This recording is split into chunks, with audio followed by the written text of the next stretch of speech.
कृषि विश्वविद्यालय के इस 5वें दीक्षांत समारोह में आयोजन में उपस्थित सम्मानीय महामहिम राज्यपाल एवं कुलाधिपति समाज विभाग के मंत्री चंद्रशेखर साहू जी, डॉक्टर एस अयप्पन, सचिव कृषि अनुसंधान एवं शिक्षा विभाग, कृषि मंत्रालय, भारत सरकार के महानिदेशक भारतीय कृषि अनुसंधान परिषद प्रोफेसर एम.पी. पांडे जी, माननीय कुलपति इंदिरा गांधी कृषि विश्वविद्यालय APC DS. Mishra ji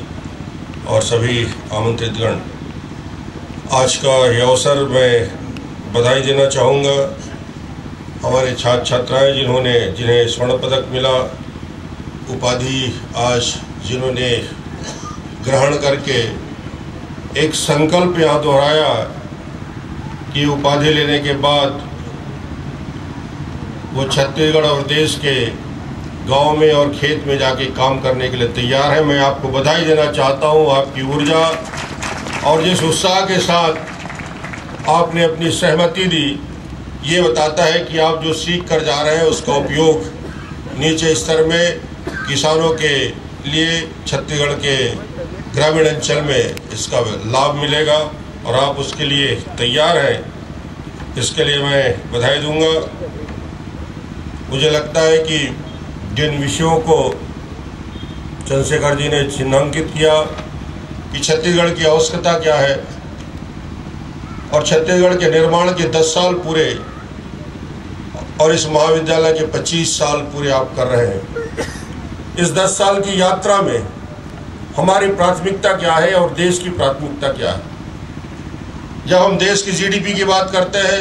agriculture से प्राइमरी सेक्टर के ग्रोथ की बात करते हैं और देश की बढ़ती हुई आबादी को जब तुलना करते हैं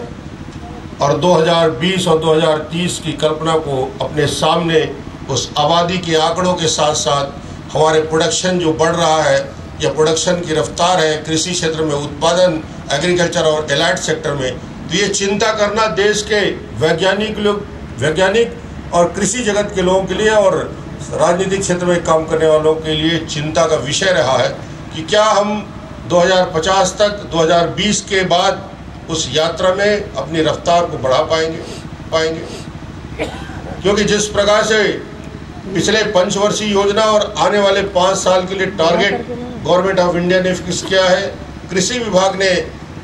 अपने सारे संसाधन को झोंकने के बाद जो टारगेट तय किया है, या छत्तीसगढ़ ऐसे सरकारें जिसके पास सीमित संसाधन है, पर हम उस कल्पना को